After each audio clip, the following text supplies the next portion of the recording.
Zero. Good evening, everybody, or good afternoon, or whatever it is. This isn't funny, Chad. Nobody can see me, Chad. Nobody wants to see you, David. What have you done, Chad? Nobody can see me. I fixed it. I fixed everything. I got to tell you, people aren't going to like this. Our ratings have been down, David. The main concern has been that puppet, so we just decided to just black you out. Well, I mean, I could have blacked myself out. I am your host, Chad Sherwood. This is our Under the Radar podcast. I intend on blacking out New Year's Eve. That black screen getting ready for New Year's Eve is David Griggs. Also off to my side here is John Stalika, coming to us from a new location as well. We are doing a mid-afternoon Under the Radar podcast. I think this is the first time we've ever done one of these. At least among the three of us, so don't be shocked if you see a couple customers coming in the background. All right, and John, we've already decided if a customer comes in during the course of the podcast, we want a live interview. Okay? John is at work waiting on the public as we're recording this. You can go to his office and be on the show. In fact, if you're watching this live, which would be impossible, but if you were, you have about 45 minutes to get over there. Well, that's about how long we'll probably be today. But this is our Under the Radar podcast where we focus in on the 22 or 23, I guess it's still kind of up for debate, non-multi-bid conferences, not including the Power 5 conferences, not including the Big East, the American, the A10, or the West Coast. Probably not including the Mountain West, although we're kind of still juggling where they belong. Right. Maybe we need to just give a Mountain West team today. Maybe we just need to have our own Mountain West podcast. No, you don't get rewarded for not being for being a multi-bid resource league and sucking. Well, what did happen the past week is not much because of the fact that there was the Christmas holiday. There were very few games. And what we did on Monday during our Under the Radar podcast is we went through each of the major conferences and did discuss rivalries, who we thought the best in-conference rivalry was, or the best two or three. And we wanted to kind of do the Under the Radar version of that this week, together with reviewing some of the games that have happened and previewing some of the stuff that's upcoming. So my thoughts is what we'll do is I'll pull up each conference on the screen here. We can discuss any events that have happened during the past week in this conference, which, again, for a lot of them is pretty limited. And then I'm going to throw out to each of you who you think the best rivalry is. Or travel partners in some cases. Well, sometimes the travel partner is the best rivalry. Sometimes it isn't. We're going to, especially when we get to the Ivy League, I think we'll discuss that and debate that a little bit. But if this is working correctly, maybe we could see the America East on my screen. Yes, we can. Yes, we can. You can't see me on the screen, so something's very wrong. No, something is very right, David. Don't understand what's happening. John, in the America East the past week, not much, although we've got a big game coming up this weekend that's a non-conference rivalry. Yep, and I've mentioned I'm already going to be seeing this with my entire family up in Columbus, the New Hampshire-Dartmouth rivalry at the Granite State. Yeah, but I don't think anything has really changed in the standings here. UMBC did play at Vatech last night. Hung around a little bit, David, but didn't really. Yeah, hung around for about a half. And, I mean, it's not condescending when I say this. I realize that some people might take it that way, being that I'm a puppet and everything. But I am genuinely impressed with UMBC and how much they've improved this season. I don't think that they're going to be a conference front runner, but I think that they're going to finish in the top half of the league. I think outside of New Hampshire and Vermont, they're the two best teams that we've seen so far, and they're better than a lot of teams that have been good in the past, like Stony Brook and Albany. I'm just really impressed with UMBC. No shame in losing at Virginia Tech. Of their four losses, they were right in there in two of them. One was on a last-second shot, 2000, and another was in overtime to Richmond. So a very good season for UMBC so far. And John, when we look at rivalries in this conference, it's still, in the grand scheme of things, a fairly newer conference, or at least a newer group of teams. Some teams that in the past 10, 15 years just moved up to the D1 level. I would probably argue Albany-Stony Brook has been the best matchup in the last few years here. I don't know if you'd agree with that or not. It's certainly been the more competitive, although I guess if you listen to what the puppet was saying on Monday, this would be more of a showcase series for the conference. Although if you go back to the origins of the Yankee Conference, which was almost 40 to 50 years ago, Vermont and New Hampshire still have some ties to that conference. Yeah, and again, not a football conference. It is basketball centric, and it's not a hockey conference either. But a lot of these, schools have major hockey teams. The team of the people being one of them. I'm going to ask Chad, our hockey person, are there any big hockey rivalries, and does that spill over to basketball in this league at all? I'm going to ask David how I became the hockey person because Well, because you live in the Northeast. Oh, okay. We need Are there any Del Vecchio for this. Yeah, we Yeah. really do. I mean, Vermont, I'd like. New Hampshire. Yeah, I'd like to say that Vermont and New Hampshire would be a nice rivalry. Again, the problem is that when one team has been so bad for so many years, really they both were for so long, it's only about 15 years ago that Vermont started coming up, that it's tough for that to be deemed a real good rivalry. Yeah. I mean, like Lowell and New Hampshire geographically are not that far from each other. That's another pair there that could develop into a rivalry. New Hampshire and Maine, but it's just there's no heat there that I've ever really seen. But Chad, I think I think I got it fit. Well, when we go to the next conference, I think I got it fixed, but you'll have to let me use the screen share here. Okay, let me pull this down here and let David go ahead. And you want to put something up on the screen? Yes, I believe this is the pick. Take it down. Take it down. Take it down. Oh, there we go. David Griggs has been banned in New Hampshire. All right, David, the game's coming up this Saturday. What's going on? Well, I didn't know what they meant, but I mean, I was at this Christmas festival, and apparently, it was not the secular kind. I don't think we want to go there any further, honestly. Let's move over to the ASUN. Again, another conference where nothing much has really happened in this past week in terms of any of the teams in here. But so let's go right to that rivalry question. And David, let me start with you here. Who is the top? I think there's two of them here, but who would you consider the top rivalry here in this conference? Well, I guess the one that's sort of homemade for it would be the North Florida Jacksonville rivalry.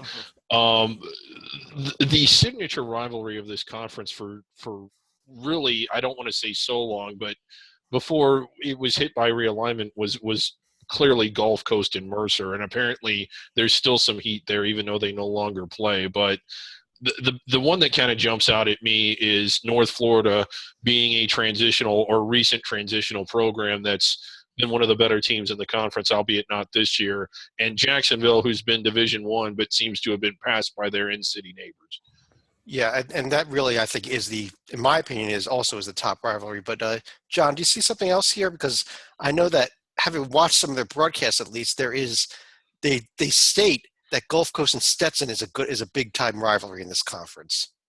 Yeah, because that's going to be the southern tip of the Atlantic Sun, because you have Stetson out in the Orlando area, and also Florida Gulf Coast, which is relatively close to Fort Myers. And also keep an eye on North Alabama in a couple of years. They'll also be a travel partner for Lipscomb. Yeah, Lipscomb's big rivalry obviously is no longer a Conference 1 against Belmont, but they do still play choice every year. Yeah. Let's keep moving things along here in the Big Sky, where we do see a slight change in the standings as Portland State's overall record has now have them on top of Eastern Washington, although I still kind of think Eastern Washington, I guess, has been playing the best out of anybody in this conference.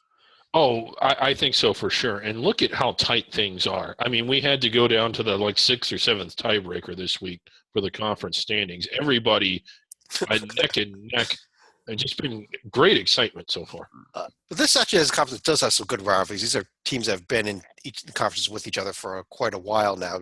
John, what stands out for you in this conference?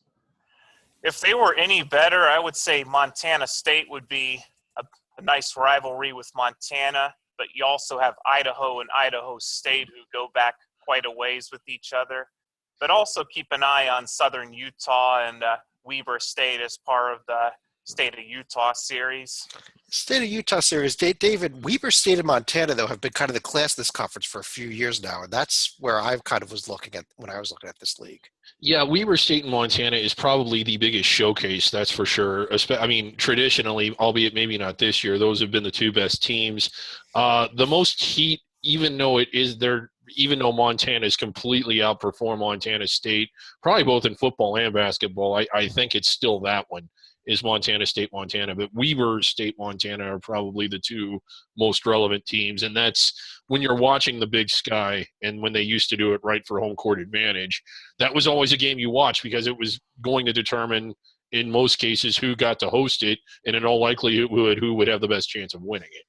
North Dakota is also kind of an outlier, but if they were to go back to the summit, as is rumored, they would have some natural rivalries set up in place with North Dakota State, as well as both South Dakota and South Dakota State. Yeah, that's a good point, John. And I realize it's not a conference rivalry, but it is a rare. It falls under the category of rare, under the radar, non-conference bitter rivalry.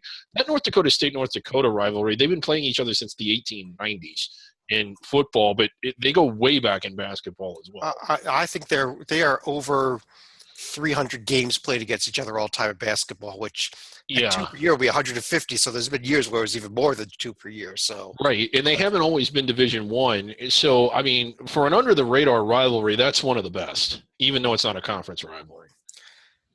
let's move on here to the Big South. And in terms of this conference, in terms of the conference itself, I'm liking more and more what this Winthrop profile is looking like. I know, John, you maybe had some comments about UNC Asheville, but I actually want to pull up Warren Nolan, our good friend Warren Nolan, warrennolan.com, pull up the schedule for Winthrop, possibly, if not. But this Winthrop team has now run off 4 straight wins at Hampton, at St. Louis, also one at Manhattan and at Illinois. So 4 true road wins, including at Illinois, and no bad losses, David. Yeah, not at all. And I mean, it is really strong there. I think they've looked the best in the conference. I mean, you mentioned the 4 straight wins, and they're in a stretch now where they're playing 3 out of 4 games on the road in true road games. And albeit 2 of those are against Hampton, who's pitiful this year, and St. Louis, who isn't a whole lot better. But they've gone on the road and won, like went to Dayton and competed. That was one of their losses. Dayton isn't likely to lose but 1 or 2 home games at all this year. And if you watch that Florida State game, at the under 8 timeout, as late as that, they were right in that game.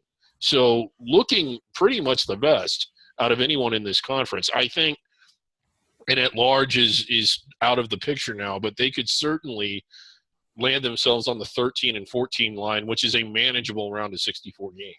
And it's also a nice footnote by Warren Nolan to highlight a non-D1 win against Greensboro College. That's not to be confused with UNC Greensboro, which we'll get into later in the show. Yeah.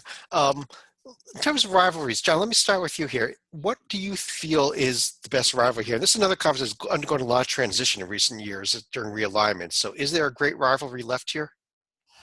I'm not sure there would be one that particularly stands out, but any rivalry is going to have to involve Winthrop right here.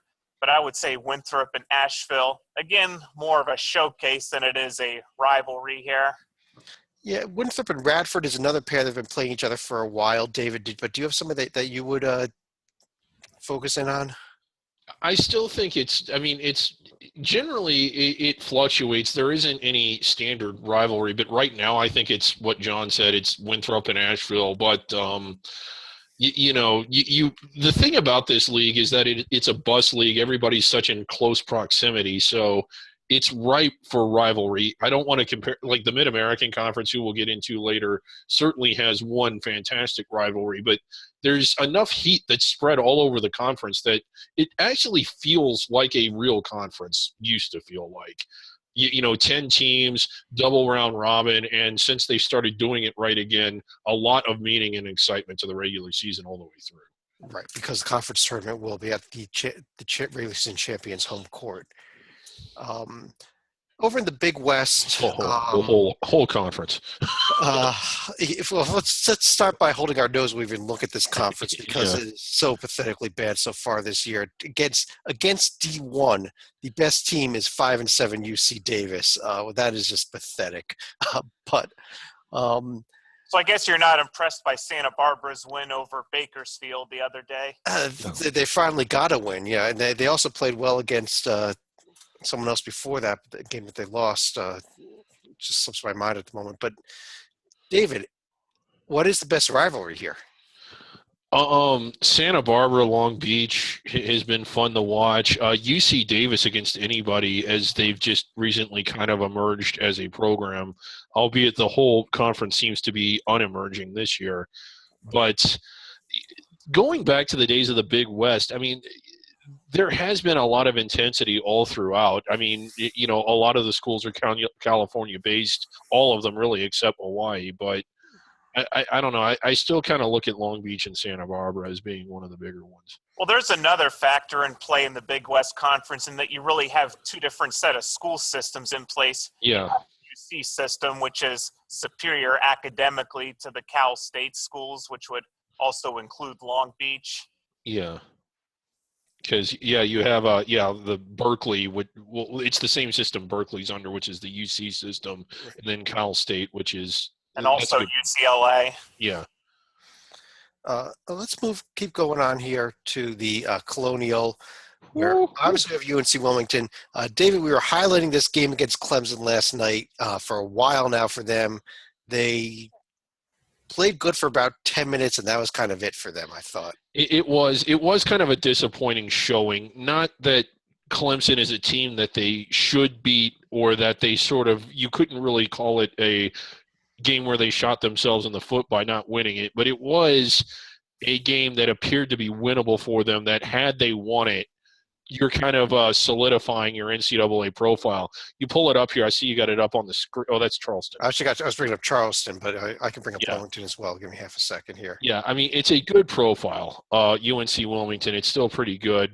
11-2, a lot of road wins, some notable road wins, actually. Real healthy RPI, although that will go down. But, you look at their wins away from home, they got a lot of them. But they went into that Clemson game, and they didn't embarrass themselves, but they didn't really prove anything to anyone either.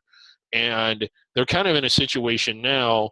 What is their margin for error when it comes to landing inside the bubble? And you almost think that they've got maybe one more strike. I think they do one regular season, one conference tournament strike, Right, and those games might both need to be against this other team that I want to highlight, which is College of Charleston, team that we've been talking about for a while now. Just the incredible job Earl Grant has done after the mess he inherited at this program. Really impressive turnaround here, along with UMBC. Yeah. Yeah, I mean, no, obviously not a bubble team or the like, but a nice home win over Davidson, a win at East Carolina, so that they've picked up a few nice wins already, and I think that they're definitely going to be a factor here along with Wilmington as we go into conference play. Mm-hmm.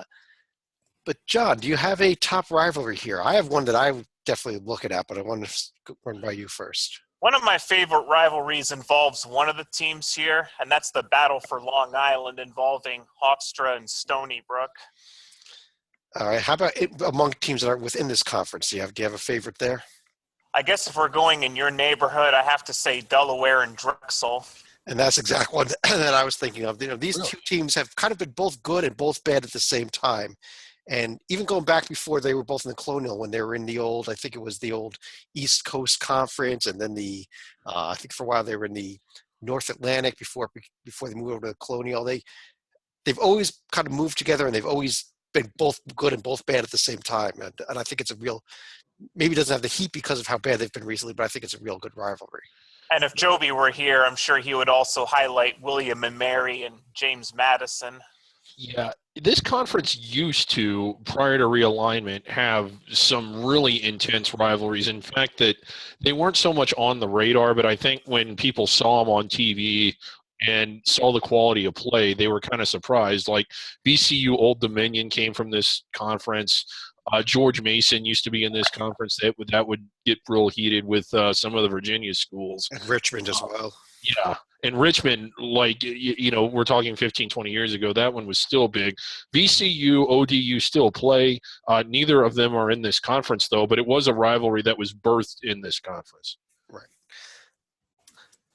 Moving over, David, to Conference USA, where Middle Tennessee still playing real nice here at 10-3, and I think really the only team that could even be considered in bubble talk at this point. I agree, but having said that, they're in a conference with maybe one other NIT caliber program, maybe. If they win I'd argue two, but go ahead. Two, okay. if they win, well, either way, not NCAA tournament caliber teams. If they win out, I think they'll be inside the bubble. But having said that, they should win out, because if they're a tournament team, which I think they are, they need to win all these games. There's nobody in here that they should let beat them. Well, David, let me stick with you for a second. What is the top rivalry in this conference? Are you going to go Florida Atlantic, Florida International, or are we going to go somewhere else? I'm going to go with one that, and it isn't as heated as you would like it to be. I don't even know if it qualifies for a real rivalry, but back to the Sun Belt days, these are two schools that are somewhat close in proximity and haven't really gotten along. Western Kentucky, Middle Tennessee. I think it's the biggest one. That's not to praise that rivalry so much as it is to say this is a conference without a lot of rivalry. John, do you have anything else you'd look at in this conference? Well, outside of the directional schools that David just mentioned, I also go with some of the original flagship schools, and that's going to be UAB, Southern Miss, even though it would have been more on the football side in recent years. Yeah, it's really tough looking at this conference, especially this is another conference that has so much change due to all the realignment in the past 15 years or so that it's tough to say there is that great rivalry. And also the size of the conference. I think when you have 14 teams and you're not playing the double round robin, and there's teams that you may play once per year for 5 or 6 years in a row, that really hurts to try to build that type of rivalry. But if you're looking for a nice pillow fight rivalry, UT San Antonio and Texas El Paso would also qualify. I don't know what that would qualify for, but sure it could qualify. But let's also not forget Texas El Paso and New Mexico State is a nice regional rivalry as well. Yeah. And I wouldn't be surprised if that ended up being a conference rivalry, with New Mexico State wanting to stay at the FBS level for football and have been out of the Sun Belt. If USA ever does expand, I think New Mexico State's the way they go. And we got a visitor. We got an in. Wait. We're going to pull down the screen share here. We got to do this. This is live TV, folks. We have a guest. There he is. There he is. Did we make a sale, John? Nope, that was the mailman. Well, bring him in. Let's ask him. Let's ask the mailman what he thinks about Conference USA rivalries. David, I got a certified letter here from the IRS that has your name on it. Well, I don't want to deal with it. Let's get the screen back up here again and keep going on this. David, while John opens his mail, let's go over to the Horizon League, which does have some good rivalries. But let's talk about the teams here. Valpo at 10-3, Oakland as well. Valpo did suffer the loss at home to Santa Clara this past weekend. One of the most disappointing games all year. It is. Valpo's ceiling for the last 2 years has been incredibly high. They've hit it at times. They certainly hit it last year in the NIT and through much of the regular season with some of their wins. And we've seen them rack up some decent wins this year, probably the best one being against BYU out in Vegas. But the thing about Valpo, and I realize it's hard to get up for every game when you're not playing showcase games, is that they manage – it's not the lack of wins as much as it is the bad losses. And this is a bad loss. This is a sub-250 Santa Clara team. And how do you weigh that? Like, that is more bad than beating BYU is good. And when you sit down to evaluate them, if there's very little good and a couple bad losses, it's the kind of profile that doesn't get in. And it's also worse than the Ball State loss they had last year, which was on the road. Yeah, John, I want to pick up another team here, though, in the Horizon. Oakland, as bad of a week as Valpo had with the loss to Santa Clara, Oakland picked up a huge home win over Georgia this week. And that was on the blacktop. Yep. I mean, they did lose the game at Michigan State, but that's, I think this Michigan State team is starting to rebound after their poor start to the season. And, is this a team that you think could actually win this conference over Valpo?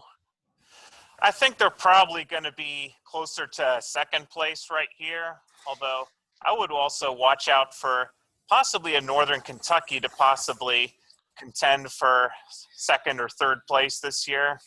Yeah, I know they've hit a bit of a skid, but I mean, one of their losses was to West Virginia, and you can forgive that. But Northern Kentucky much improved this year.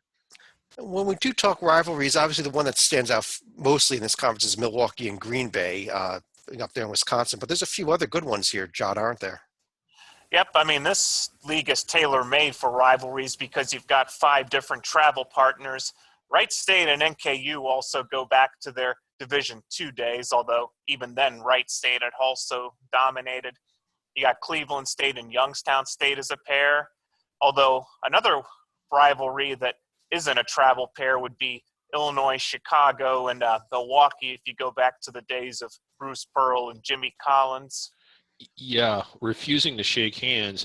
And another one, although it is a huge mismatch, in fact, even you have them on opposite bookends, is Oakland, Detroit.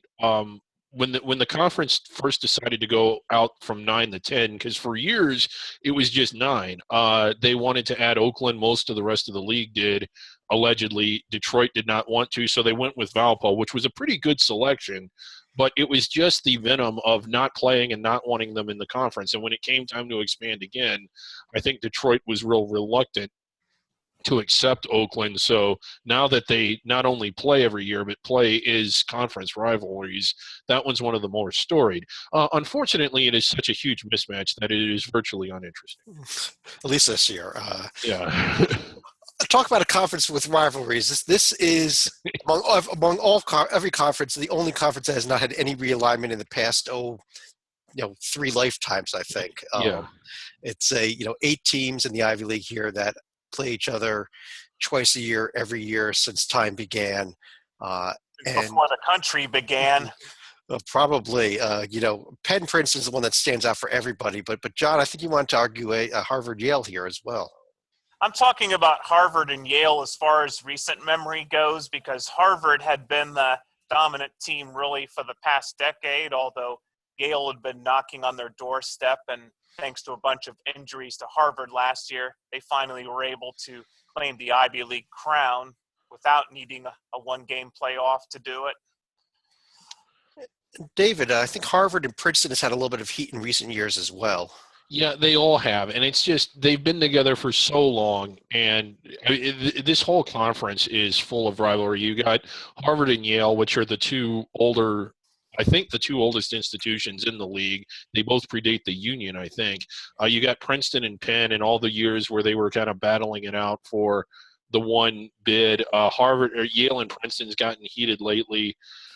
This is just a fun conference, especially once it gets into league play.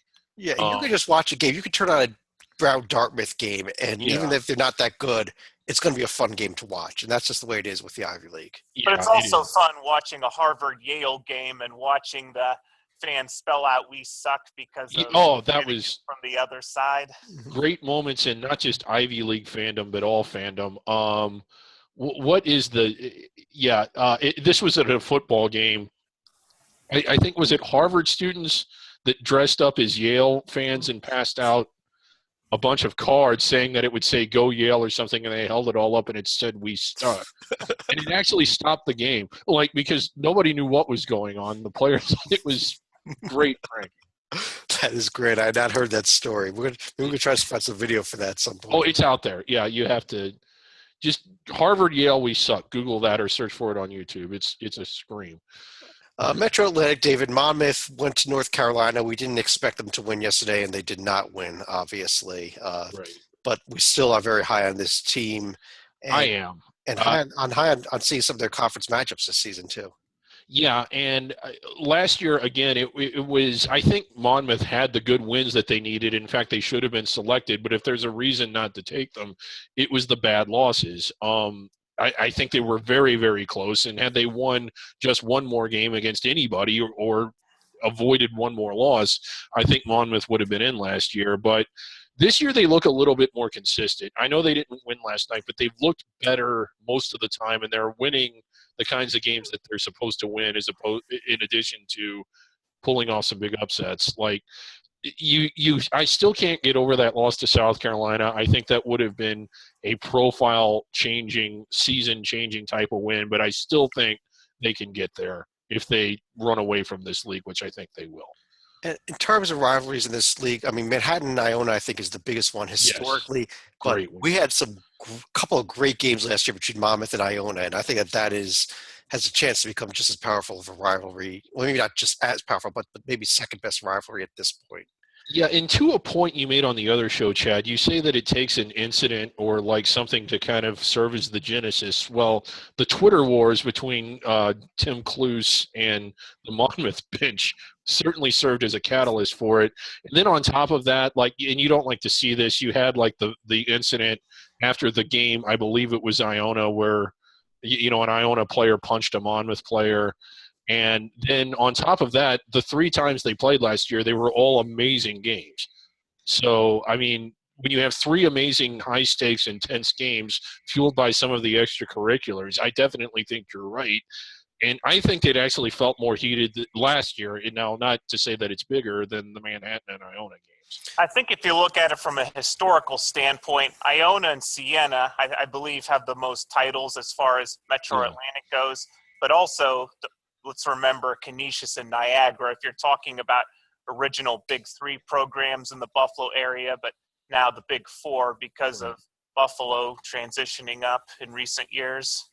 Yeah, and you've got a couple of in-state rivalries, I mean, Monmouth versus Ryder and Quinnipiac and Fairfield. But I do agree with you, John, that Niagara Canisius is maybe historically your second best after the Iona Manhattan rivalry. John, let me stick with you for a second as we go over to a conference that has absolutely no good rivalries in it whatsoever in the MidAmerican Conference. Before we actually get to the lack of rivalries here, let's talk a little Kent State. Went down and won at Texas last night. Yeah, that seems to become quite a pastime because they've also joined Texas Arlington as an under-the-radar program that's been able to win down at Austin this year. Yeah, David, do we need to look at Kent State, or is this just a matter of just Texas just being that bad this year? The latter. Okay. Kent State's profile really isn't that impressive. A win at Texas is nice, but that's the best thing on it. They also have losses to South Dakota, as you see there, losses to Northeastern. These are the kinds of games you need to win if we're going to look at you. And they also lost at Oregon State. Yeah. RPI 321 that might Oregon be the most State. unforgivable out of all. That's going to be the worst looking loss on the profile at the end of the year, at least.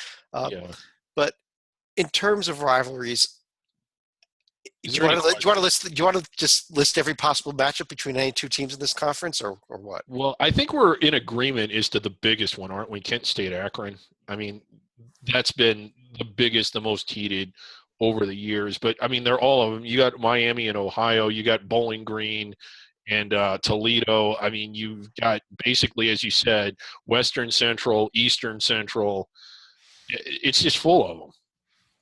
John, you're an Ohio guy. Who do you think is the best? Do you agree with David on Akron Kent, or do you want to go somewhere else? I probably go historical as far as the Battle of the Bricks between Mother Miami and Ohio. But there was also a time in the late 80s, early 90s when Miami and Ball State was also a very competitive rivalry. Well, let's keep moving on here. John, let me stick with you as we go over to the MEAC, where we don't have much to discuss in terms of teams other than maybe very briefly, way down at the bottom here, 0-12 versus D1 North Carolina A&T last night. Gave Georgia Tech a heck of a game. Almost pulled it out. They were ready into about a minute left in the game. Clear sign of just how good of a coach Josh Pastner is down there at Georgia Tech, I think. I thought you were going to talk about Morgan State, who had the stage all to themselves on Monday night, but ended up losing at Loyola Marymount. In terms of rivalries, though, David, what do you think the best one is? Because these are teams that have been playing in the same conference with each other for a long the time. classic, and I know it's Cookman. It's Cookman FAMU. I don't even think there's another one in here that compares to it. And I agree with you that is a great matchup. John, do you have a second best one? I would have gone a little further north and go with NC Central and NC A&T, both of which are in the Triangle region as well, if I'm not mistaken. They are. I just don't know that there's the heat in that rivalry. I don't know that they've, especially NC Central being one of the newer bloods in the last, I think, about 10, 12 years ago into the MEAC, having moved up from D2. But I agree about Florida A&M because if I'm not mistaken, they actually won the first 1AA title in football as well when football split up Division I. Yeah, for years there, Coppin State, when they were the power in this conference, I think anybody that played them, that was their showcase game for the season as Yeah. well. They had some good matchups with teams like Florida A&M, North Carolina A&T over those years as well. Uh, let's go over to the Missouri Valley Conference. And actually, we had the first couple games yesterday with Wichita State picking up a nice road win at Indiana State, and Missouri State holding off a furious Northern Iowa comeback last night to win that game. Yeah. But David, let me start with this. Is there a second team beyond Wichita State that might even be able to, if they win the conference regular season, contend for an at-large bid here? Potentially, if it's someone like Illinois State, and I wanted to say Indiana State until they didn't. No. 6 and 7 overall right now. I don't know if you Indiana State, that they're hard luck Yeah. losers, but I mean, and you're talking about with this profile, essentially, and this is Illinois State we're looking at, they've held serve, but that's all they've done. They haven't really done anything that jumps out at you. So if you add to this 2 wins against Wichita, yeah, I think that's enough. But they would have to beat Wichita twice and run away from the league. But if a tree falls on Butler in the woods and everyone is around to see it. Yeah. In terms of the rivalries in this conference, obviously another conference with a lot of good rivalries. Not quite as good since Creighton's been gone, but John, what is your number one here? I think if we're talking, well, even Creighton would also be involved with Wichita State and Southern Illinois at one point, but I think Wichita State and Northern Iowa has been the showcase rivalry in recent years, although the Panthers are down this year. David? Well, it still kills me that Creighton's gone, because that was such a good series with Wichita State. But I think I'd have to agree with John. It's Wichita, Northern Iowa. And if you also go back to their days in the MCC, Evansville and Xavier was also a showcase that also had a little bit of bitterness behind it. Yeah. Yeah, and Wichita and Evansville gave some pretty good games the last couple of years as well, but that's not. I don't think that's the heat's not there that we've been discussing. Evansville, Indiana State, another in-state rivalry there that's got a little heat to it, though. Believe it or not, that's when Jim Cruz was actually at his peak as a coach. There was a time when Jim Cruz was at his peak. Yeah. Let's go to the Northeast Conference and talking about rivalries. Pretty much every possible matchup in this conference is a rivalry. I am on my way up tonight, in fact, to see St. Francis, PA play at Fairleigh Dickinson. And as conference play opens today, all 10 teams in action. Yeah, a fun night in the Northeast. Well, every night's a fun night. I don't know what it is, and I think it's just the spirit of under the radar is present in this league more than any others, and we all love it. It's often a 15 or a 16 seeded conference, and this year it's certainly heading that way again. But yeah, throughout the season, this is just loads of fun to watch, and it starts tonight. And I'm as excited about this as I am about anything. Of course, the top rivalry in here is a no-brainer. SFBK, right. St. Francis of Brooklyn against LIU Brooklyn. Yeah, just a few blocks from each other. And yeah. John, do you have any other comments on this conference or any other great rivalries within it? Also look to a few rivalries in the past when Monmouth actually used to be in the NEC, if I'm not mistaken. Mm-hmm. They also had some rivalries with Wagner and also FDU. Yeah. And Robert Morris, on the years that they were good, that they were almost a showcase game for everybody. I remember some great Robert Morris, Fairleigh Dickinson games and the like over the years. Let's move on to the Ohio Valley Conference. And another conference that's set up for a lot of good rivalries. John, do you have a top one here? Well, when they're both good, it's easily going to be Belmont and Murray State. Although you also have a triangle of hate. In other words, when you also add Eastern Kentucky as the third wheel. David, do you agree with him? I think Belmont and Murray is the best showcase game, and perhaps that's eclipsing it. But on the local scale, I think Murray still considers Moorhead to be their biggest rival, even though Moorhead is bad more often than they're good. And I thought that's the way you would go, because I agree with you that Murray State Moorhead historically is probably the best rivalry in this conference. Right. Now, Moorhead's having their issues this year. I mean, technically they are in the same state or Commonwealth, but they're over 200 miles apart. Yeah, but Kentucky's a spread out place. People from all over the state go to both of them. So the schools are that far apart. The fans really aren't.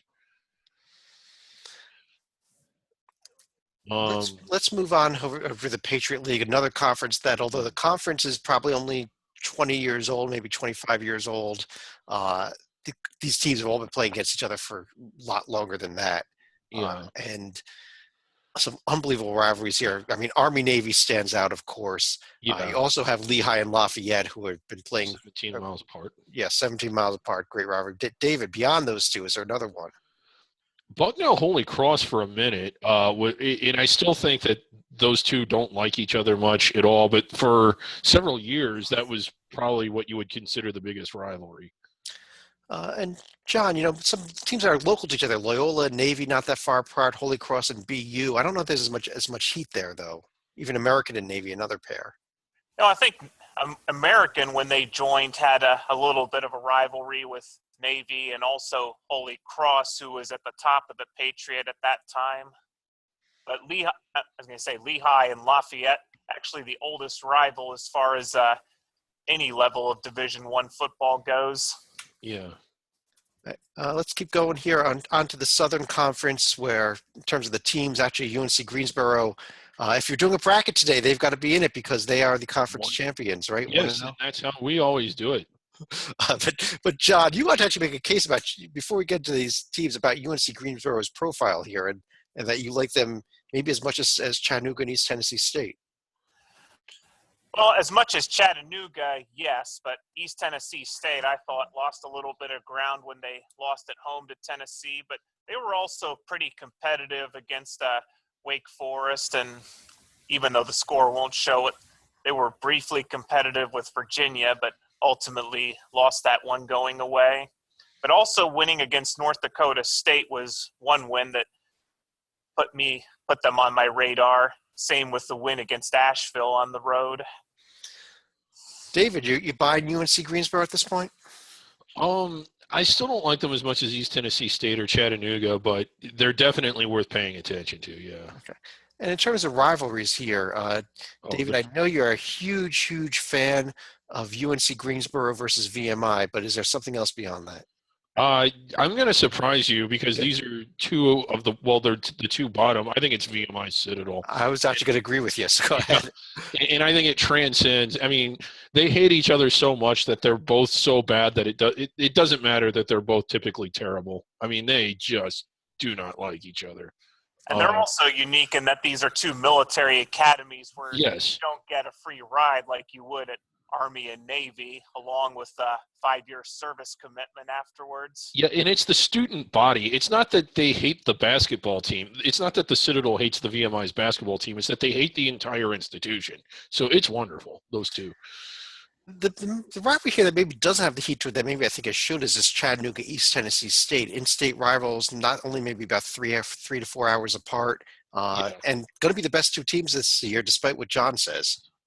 Yeah, and again, and maybe part of that is like what Titel said the other night. It's a timing thing. East Tennessee State had been in the SoCon. They left for the A-Sun. Now they're back in the SoCon. It might take time for that to develop, but yeah, they're close in proximity, and they're at least this year appear to be the two best teams. John, over in the Southland Conference, is this a no-brainer as well? Whose the best rivalry is? Texas A&M, Corpus Christi, and SFA. Okay, David, you want to two names out of a hat? Sam Houston, SFA. Yeah, Sam Houston, SFA is one of the great rivalries out there among the under-the-radar conferences. In fact, tons and tons of heat there. Yeah. And although SFA is looking like they're down this year. And where does that come from? Not to put you on the spot, but it spills over in the football too. I mean, they just don't like each other. And what's the history of that? Well, they're only a few hours away as well. They're fairly close, and they've been playing each other since time began, basically. And I think it really did come out of football more than basketball, because it's only been the last 10, 15 years that these teams have been anything competitive in basketball. Yeah. As you pointed out, it's also a more football-centric conference at the 1AA level. David, let's pull up another conference here. Over to the SWAC, and of course we got some rivalries here. Yes. I mean, you got like Texas Southern, Prairie View. They've had some excitement in extracurriculars in recent years. I'm still going to stick with the Bayou, though, is Grambling Southern. And I know that it sounds crazy to say that, as good as Southern has been and as bad as Grambling has been, but Grambling might be catching up a little bit, and it's still, how can it not be Grambling Southern? I agree with you. I mean, really, that's a great football rivalry, but I think it does spill over to basketball. John, I'd argue that Southern versus Texas Southern on the basketball side has maybe been the most competitive in recent years. Most competitive as far as a basketball showcase goes, but I also keep an eye on Mississippi Valley and Jackson State. Another good one there, yes. And John, let me stick with you and head over to the Summit League. And before we actually, with the Summit League, go ahead and start talking about the rivalries here, I just wanted to bring up South Dakota State, who lost at home to North Dakota State last night, breaking their 32-game home winning streak, which had been the second longest in the nation, actually. So just a point there on South Dakota State. But do you have a top rivalry here? I mean, I look a little bit further east and go with IUPUI and Fort Wayne because, I mean, they transitioned up not too far apart from each other. But I think if you also have to look on the western side where you have North Dakota State and South Dakota State, which has been more of the conference showcase in recent years. David, I would kind of think that North Dakota State, South Dakota State is the way that I would have gone. That's where I'm looking, and you kind of, I mean, I realize things change. How much is South Dakota State missing Scott Nagy right now, who left to go to Wright State in a bit of a surprise move? Here they are without him, only 7-9, and they're not looking like a conference front runner where it seems like every year he was there, they were. But those are the two teams I would consider the biggest rivalry, the North Dakota State, South Dakota State. I think that the South Dakota State series, it's also could become one, but it just hasn't had the heat that these other series have. It doesn't have the heat that North Dakota State has which we discussed earlier. Yeah. Over in the Sun Belt Conference, David, let me stick with you for a second here. And is there one that really stands out to you? The ones that stand out, I mean, Arkansas State, Arkansas Little Rock, and then Louisiana Monroe and Louisiana Lafayette. I think those two are kind of, even though that those aren't always the showcase games, in fact, they oftentimes are not, those are the only two that I would consider real rivalries in terms of the heat. You don't think that like a Georgia State, Georgia Southern, or even a South Alabama Troy has anything there? South Alabama Troy might get there, but no, I mean, I think that it's one of those, it's a rivalry in the sense that both schools enjoy it, but you kind of enjoy the rivalry. They don't really hate each other. John, do you have a big rival here for Coastal Carolina? Or Unless you want to go Appalachian State, but I also want to go with ESPN Bottom 10's name for the Louisiana rivalry, which would be UL-U Pick'em. UL-U Pick'em. Okay. Last but not least, the Western Athletic Conference, and a mishmash of teams that really have not been played together at all for any significant length of time. So it's tough to say there's a great rivalry here, especially when you spread out from Chicago to Bakersfield, California, and Seattle all in the same league, and Rio Grande, Texas. David, the one that we thought might get there but really hasn't happened since the big fight was that New Mexico State-Utah Valley.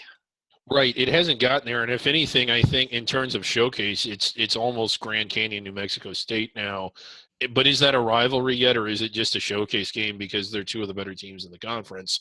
And on top of that, Grand Canyon still is not an automatic qualifier. Well, Grand Canyon, New Mexico State played 6 times in their history. John, it can't be a rivalry yet, can it? Yeah. Or can it be the best one? Can it still be the best one in this conference? And the other problem is if New Mexico State leaves for Conference USA, that's going to put the WAC back down to 7 teams. Right. Well, yeah, I mean, and there's nothing serious about New Mexico State leaving at this point. And 7 teams is still a conference according to the NCAA. It's still worthy of an automatic bid. Right. The Alaska schools are not coming, though. So. The Alaska I have schools. no idea if UC San Diego is on the clock. Well, UC San Diego, my understanding with UC San Diego is that they are only moving up if they get into the Big West. They are not interested in joining the WAC. That's which is foolish, but But that note, what I want to do here is do a quick run through some of the upcoming games, and then we'll run through our top 10 list. But coming up today, Thursday, December 29th, we're recording this around 12:30, just a little couple hours away from the tip-off of Long Beach State at Eastern Michigan to start the day. But David, a couple games tonight include Wright State at Oakland in a interesting Horizon League game. yeah, two of the better teams in the Horizon League. Wright State looking much improved from kind of a surprise how good they are, although they did hit the skids lately when they went on the road to play a bunch of games. But, yeah, two of the better teams in the conference. It should be a fun one. We mentioned that the Northeast Conference starts play tonight. And John, are you going to stay up until 3 o'clock a.m. Eastern time to watch Delaware State at Hawaii tonight? Till 3 a.m.? It starts at 1 a.m. Eastern, yep. I'll remember to put a pot of coffee on for that one. Okay. Coming up tomorrow night, Friday, one game that I'm kind of circling here out of the Big Sky is Eastern Washington. It's at Idaho. The Eastern Washington team that out to the best start in the Big Sky. Idaho, one of our preseason favorites in the conference. So that could be a big game out of the Big Sky. Bunch of games obviously on tap for Saturday, including Tennessee State at Murray State, Rider at Monmouth, UNC Wilmington on the road, and Colonial play at Towson. Oakland again in action hosting Northern Kentucky. College of Charleston's on the road at Elon.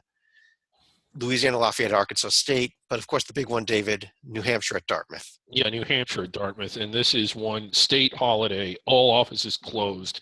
Look out for this one. And the state's gearing up for this. I mean, the state of New Hampshire, it's the biggest sporting event that they've seen in years. I also want to go back to Idaho for a moment because I believe this is their annual return to the Kibbe Dome now that the football season is done. It should be. That's my understanding. It's coming up on New Year's Day. Middle Tennessee will be hosting UAB, and a really interesting game out of the Missouri Valley Conference. Illinois State's on the road at Loyola Chicago, who's off to a very good start as well. Yeah. And, and again, two of the better teams that aren't called Wichita State in that league. Coming up on Monday, another very few non-conference games left, but one that I'm circling for Monday is Harvard at Vermont. A couple of teams that should be in contention for their conferences. Also, Monmouth on the road at St. Peter's. Louisiana Lafayette, a couple of games here. First of all, on Saturday, they're at Arkansas State, and then on Monday, they're at Arkansas Little Rock. So a couple of games there to keep an eye on as well. And one last game coming up next Tuesday, John, Central Michigan and Eastern Michigan, another one of those great MAC rivalries we were just discussing. Yep, along with, Western Michigan, but you've also got a nice little triangle right here as well. And I think that those are the two teams that probably be battling for that MAC West Division title as well this year. Yeah. I think Western has too many wins to qualify for centenary contention this year. All right. Well, on that note, I think the last thing we got to do is get to our top 10 list. So if and when this does work, we should see their top 10 list. And David, your thoughts on this week's top 10, as you can see it revealed right there. Looking good. I mean, let's go ahead and reveal them actually. And the top 6 are the same top 6 as last week, different order. Let me just go through those 6, put them right on up all at the same time here. Yeah. Wichita, Wilmington, Middle Tennessee, Valpo, Monmouth, and Arlington. Right, and regardless of what order you have these 6 in, and it'll kind of change, I think that this is where the line's drawn to where these are teams that could end up on or even inside the bubble. And then everybody else, as good as we think they are, they would probably still need the automatic bid. Yeah, and so Chad was doing an audition for a Micro Machines commercial there. Yeah. Fastest talker. New Mexico State, Chattanooga, Akron, and Wyoming round out the top 10, John. And really, I think that when we look at these teams, especially New Mexico State, Chattanooga, Akron, I don't think there's enough here for them to get into the automatic bid contention. I'm sorry, the at-large bid contention. I had forgotten about Wyoming because it hasn't really sunk into me personally that we're now counting the Mountain West as far as under the radar goes. But Wyoming did have a nice chance to actually get a championship in Las Vegas, but ended up losing a close one to USC. Yeah, and had they won that, we wouldn't have Wyoming in the top 10 because I think we would have – all it will take is for the Mountain West to get one team inside the bubble, and then we'll move them off the radar. Yeah, they're still debatable. David, you're the one that voted for Wyoming that got them on this list. Yeah. Neither John nor I actually considered the Mountain West, and I didn't go ahead and use my executive power to veto your pick, but because we're still up in the air about the Mountain West. Right. I would argue though that Nevada is right up there with them as well. If you want to talk Mountain West teams. Yeah. So I'm guessing if David does another bracket next week, he'll have Wyoming ahead of Nevada, barring any shenanigans. Right, but not inside the bubble. I mean, 12, 13-ish line. They're not inside the bubble. Right. Now, had they won against USC, I think they would have been. Here's our honorable mentions. These are teams that also received either votes or some consideration. East Tennessee State, UNC Greensboro both received votes. John, you're the one that voted for Greensboro. We spoke about them earlier. John, you gave an honorable mention to Tennessee State, so they're listed. I gave one to Winthrop. I'm really keeping an eye on this Winthrop team. Yeah. I think if they keep winning in the Big South play, they may be a team that starts sneaking into our top 10 lists as we go forward. But on that note, let me turn to each of you. It's John, let me start with you. Any final thoughts or anything else from the mailman there? I would like to apologize to our customers who may have seen a puppet swimming in our fountain outside. So I still have some nice year-end deals for you. Year-end deals. So come on down to John's shop there. Absolutely. You're probably out of time to make on the video podcast this week, but maybe we can have you back there again next time. David, or the black screen down there that pretends it's David. Any other thoughts? Just again, you can sort of feel there is a shift in things, and part of me, I like the out of conference portion of the season because you get to see a lot of good matchups between teams that don't normally play. But how can you not be excited about conference play starting and the familiarities and the rivalries, and even at the under the radar? We love the Northeast Conference, but we don't like it until about now because it's just not nearly as compelling. Just the number of compelling games, as good as they've been up to this point, are about to get a lot better. Yeah, and I agree with you. I have to echo exactly what you said. If, watching a non-conference game between Long Island, Brooklyn against NJIT, okay, it's a couple teams we like, but it doesn't have the heat as watching Long Island play SFPA or play Fairleigh Dickinson. And these are games that have a lot of meaning. For some of these conferences, they determine who makes the conference tournament, who hosts the conference tournament games. And these are the games where the season really starts to develop and where we really start learning who's going to be seated where in the conference tournament and who's going to have the best shots at these automatic bids to the NCAA tournament. So on that note, on behalf of whatever that used to be a puppet down there and John Stalik over there, I'm Chad Sherwood and John Storr. Come mention that you watch this podcast and get 10% off, by the way. Thanks for joining us, everybody. We'll talk to you real soon.